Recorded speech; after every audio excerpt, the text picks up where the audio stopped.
and Bandera Azteca.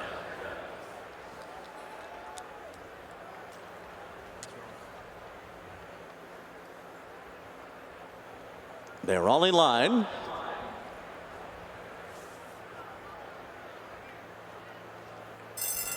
They're off in the Golden State Juvenile.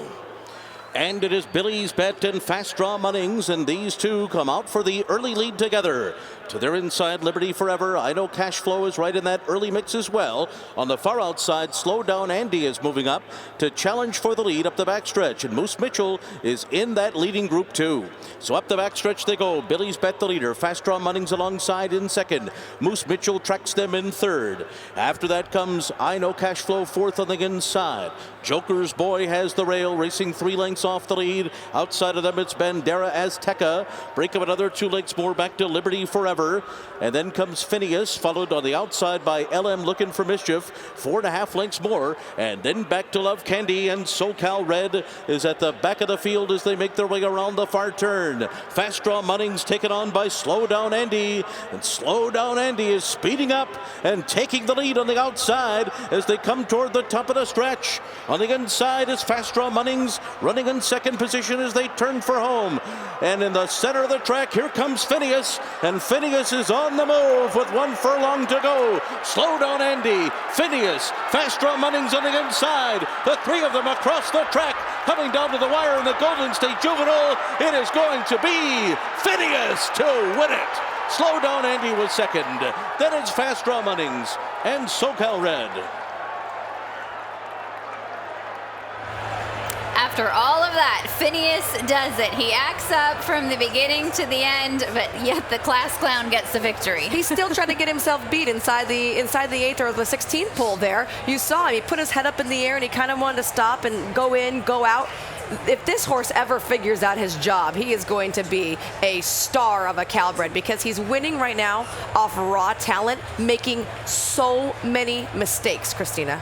And with the hardest trip possible, too. I mean, he's given up so much ground. He's as wide as any horse is in this race. He's in the 4-path, 5-path, call it. You've got the favorite just in front of him who has a much better trip from that perspective. But like you said, once he figures this all out in the proceedings and obviously just moving forward, it's going to be a big, big boost to him. And also, speaking of boosts, look at the horses he's run against in his last 3 races. Corniche, Pinehurst, Papa Cap. All runners that'll be taking part in today's Breeders' Cup Juvenile later on today, so that's going to flatter them. Maybe this West Coast group is a little bit better than we're giving him credit for. I mean, not saying we've downplayed Corniche because he's likely going to be the favorite, but this should go a long way with the way that this colt won this race. 4-1 on Phineas today as your winner. Slow Down Andy, even money. He was your second place finisher, the favorite, checking in second, followed by your price horse, Michelle. Fast Draw Munnings, good account of himself, light on experience, but big on talent. He was 11-1, finishing third. Socal Red, fourth. And then the 7, LM Looking for Mischief, finishes fifth. Here's one more look at Phineas as he makes his way back to the winner's circle. Joel Rosario doing a wonderful job. Here again is one of the best riders in the world. He makes his home out on the East Coast. New York is his home base, and he's known for his real strength. He had to use every skill possible to keep this horse focused and to use himself today. I think he makes his home more on an airplane and in airports because there was a tweet put out from Joel Rosario's Twitter account. For those of you watching us on social media, it was like a month. It was the month his travel, like 30 states in 30 days or something like that. And I mean, look it up. It's really incredible what these individuals go through, especially Joel Rosario.